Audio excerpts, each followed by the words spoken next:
بہت ہی جھوٹا اور حدیث گڑھنے میں مشہور تھا۔ علامہ ابن حجر عسقلانی رحمۃ اللہ علیہ فرماتے 30 سے زائد ائمہ جرح و تعدیل نے اس کو واضح حدیث لکھا ہے کہ حدیث گڑھنے کا کام کرتا تھا لسان المیزان میں۔ امام مسلم رحمۃ اللہ علیہ فرماتے کہ اس قسم کے تمام روات جن پر حدیث گڑھنے کا اور اخبار سازی کا الزام ہے ان کی حدیث جامع صحیح مسند میں نہیں لی گئی ہے، بلکہ بہت ہی منتخب کر کے 3 لاکھ مسموع حدیث میں سے امام مسلم رحمۃ اللہ علیہ نے صرف صحیح یا حسن لذاتی روایات کو جامع صحیح مسند مسلم میں جگہ عطا فرمائی ہے، اس میں جگہ عطا فرمائی۔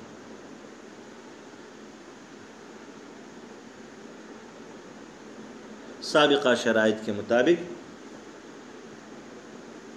ہم نے اس کام کو انجام دیا ہے، یہ امام مسلم رحمۃ اللہ علیہ کا کہنا ہے۔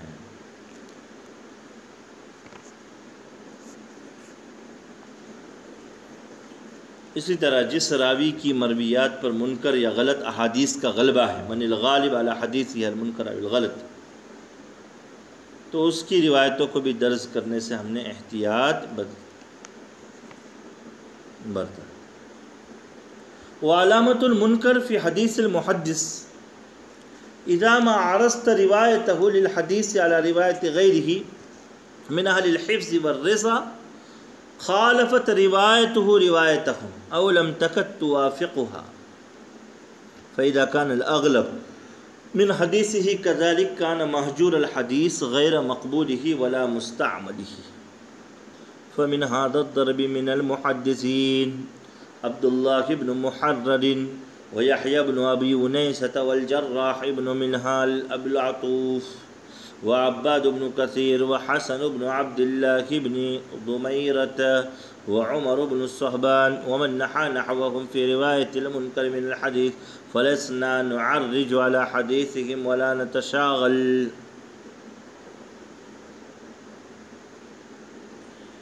حضرت امام مسلم رحمۃ اللہ علیہ آگے فرما رہے ہیں کہ جن روات کی بیشتر روایات منکر یا غلط ان کی حدیثیں بھی صحیح مسلم میں نہیں لی گئی ہیں۔ پہلے منکر کسے کہتے ہیں اس کو سمجھ۔ منکر معروف کی ضد ہے۔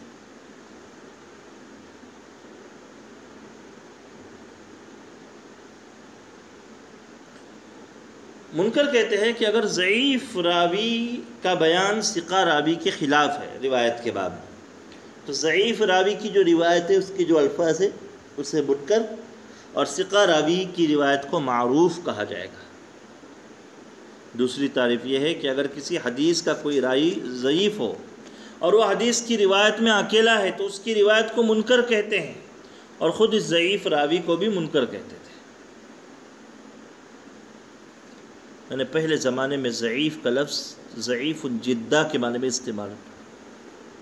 سنن اربعہ میں اور ائمہ جرح و تعدیل کے اقوام میں لفظ منکر عام طور پر اسی دوسرے معنی میں استعمال ہوا ہے کہ حدیث کی روایت میں کوئی راوی متفرد ہو، دوسری روایت اس حدیث کے وہ الفاظ ذکر نہ کرتے ہیں۔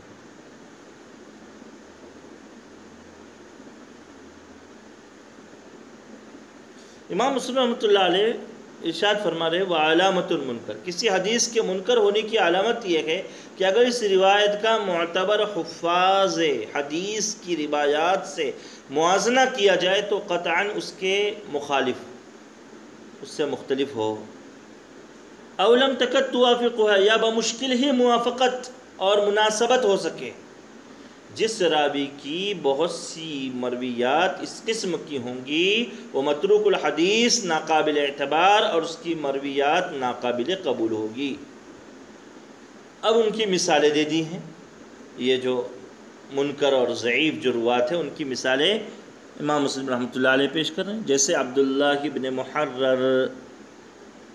جزری ابن ماجہ کے راوی ہے، متروک اور ناقابل اعتبار ہے۔ یحییٰ بن ابی انیسۃ جزری رہادی سنن ترمذی کے راوی ہے، متروک ہے۔ امام فلاس فرماتے قد اجتمعوا علی ترک حدیث، اس سے حدیث نہ لی جائے، اس پر تمام محدثین نے اتفاق کیا۔ ابو العطوف جراح بن منہال جزری، جس کو امام بخاری رحمۃ اللہ علیہ نے منکر الحدیث اور امام نسائی اور دار قطنی نے متروک الحدیث قرار دیا۔ ایک نام ہے عباد بن کثیر ثقفی بصری،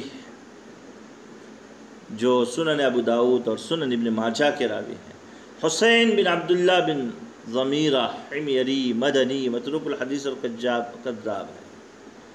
عمر بن صحبان اسلمی مدنی ابن ماجہ کے راوی ہے، منکر الحدیث۔ اس قسم کے تمام روات جو منکر روایات نقل کرنے میں مذکورہ بالا روات کے نقش قدم پر چلتے ہیں، امام مسلم رحمۃ اللہ علیہ فرماتے ہیں کہ ان کی حدیثوں پر بھی ہم اعتماد نہیں کریں گے، نہ ان کی روایات کو جامع صحیح مسند میں جگہ دیں گے۔ یہاں پر ان کی روایت جو ہے آئے گی نہیں، ان کی روایت یہاں پر نہیں آئے گی۔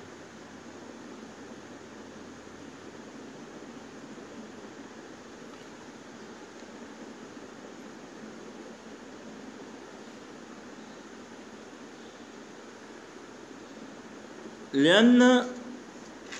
حكم أهل العلم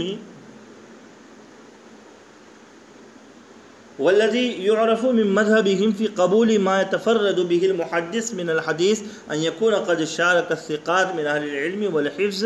في بعض ما رووا وأمعن في ذلك على الموافقة لهم، فإذا وجد ذلك ثم زاد بعد ذلك شيئا ليس عند أصحابه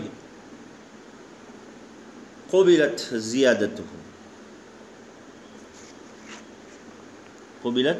زیادتہ۔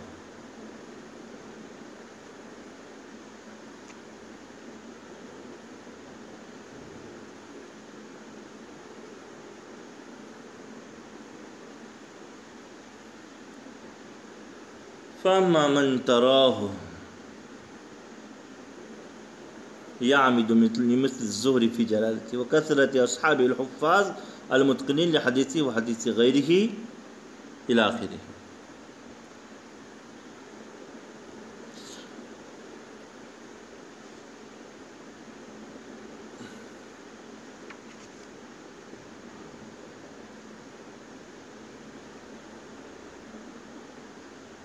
دیکھیے ابھی سابقہ عبارت میں جو حدیث منکر کی علامت بیان کی گئی ہے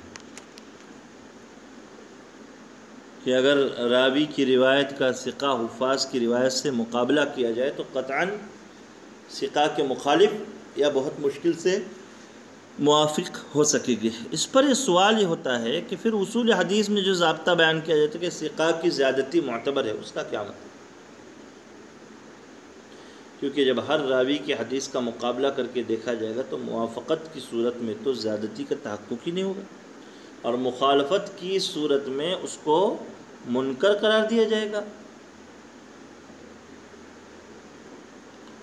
تو پھر ثقہ کی زیادتی مقبول ہونے کا کوئی مطلب نہیں ہے۔ امام مسلم رحمۃ اللہ علیہ اس سوال کا جواب دیتے ہیں کہ ثقہ راوی کی روایات سے ہر راوی کی روایت کا مقابلہ نہیں کیا جاتا، بلکہ مخصوص قسم کے روات کی روایتوں کا مقابلہ کیا جاتا ہے، جس کی تفصیل یہ ہے۔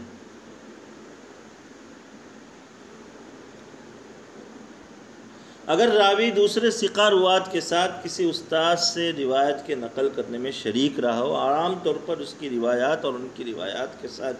موافق بھی ہو، مگر کسی خاص حدیث میں وہ کوئی ایسی بات بڑھا دے جو دوسرے ثقہ روات کی روایتوں میں نہیں ہے، تو پھر یہ زیادتی معتبر ہے۔ شارح حضرات ایک مثال بیان کرتے ہیں، جیسے محدث کبیر حضرت قتادہ بن دعامہ سدوسی بصری رحمۃ اللہ علیہ سے ان کے 4 تلامذہ ابو عوانہ، سعید بن ابو عروبہ، ہشام اور دستوائی ہشام دستوائی اور سلیمان تیمی رحمہ اللہ ایک حدیث روایت کرتے ہیں۔ یہ 4 تلامذہ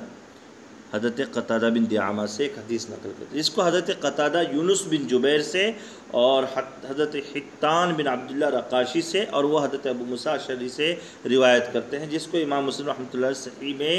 باب التشہد میں ذکر کیا ہے۔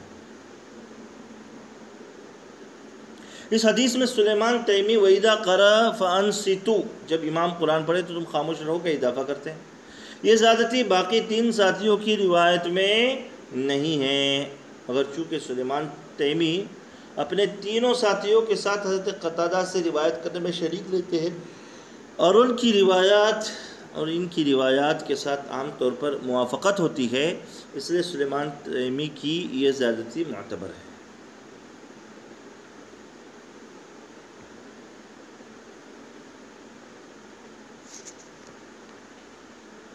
تیمی کی یہ جو زیادتی ہے یہ معتبر ہے۔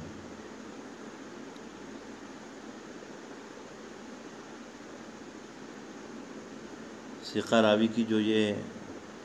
سب زیادتی ہوگی وہ معتبر ہوگی۔ جی ترجمہ دیکھیے،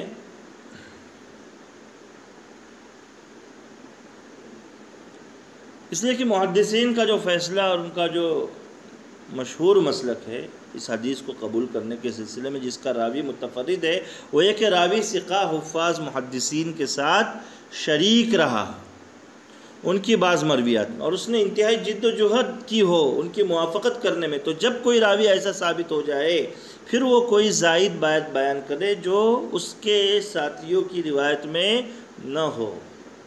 تو اس کی زیادتی قبول کی جائے گی۔ ہاں،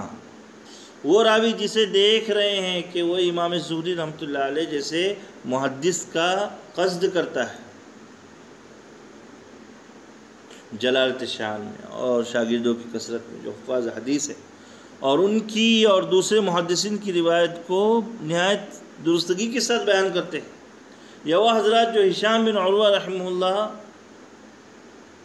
جیسی شخصیت کا قصد کرتے ہیں، درحالے کہ دونوں کی حدیثیں محدثین کے پاس مفصل موجود ہے اور دونوں کی حدیثیں مشترک بھی ہے، جن میں سے اکثر کو ان کے تلامذہ باہم متفق ہو کر ان سے روایت کرتے ہیں۔ اب وہ راوی ان دونوں حضرات سے یا ان میں سے کسی ایک سے چند ایسی حدیثیں روایت کرتا ہے جن کو ان کے تلامذہ سے کوئی نہیں جانتا،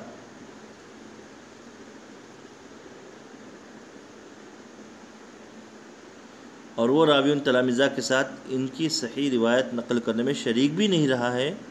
تو اس قسم کے روات کی روایتیں قبول کرنا جائز نہیں۔ اس قسم کے روات کی روایتوں کو قبول کرنا جائز نہیں ہے۔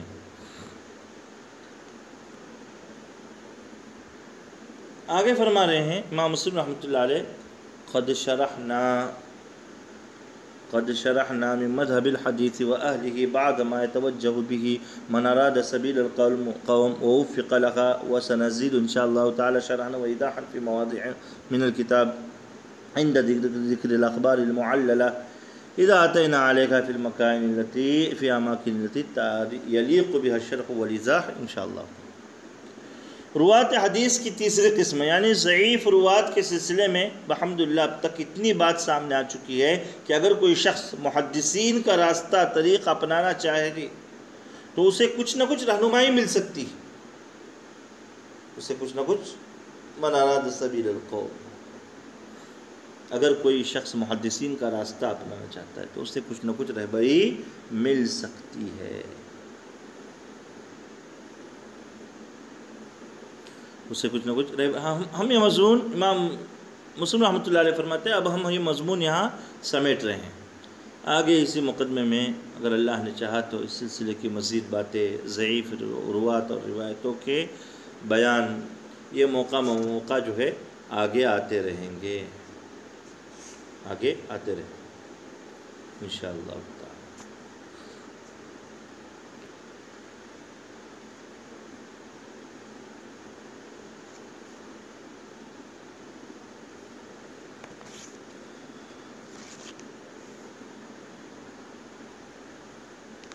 جی اللہ تعالیٰ صحیح سمجھنے کے سبق کو توفیق عطا فرمائے، آمین۔ وآخر دعوانا الحمدللہ رب العالمین، وصلی اللہ تعالی علی خیر خلقہ محمد وعلی آلہ وصحبہ اجمعین، اما بعد۔ اللہ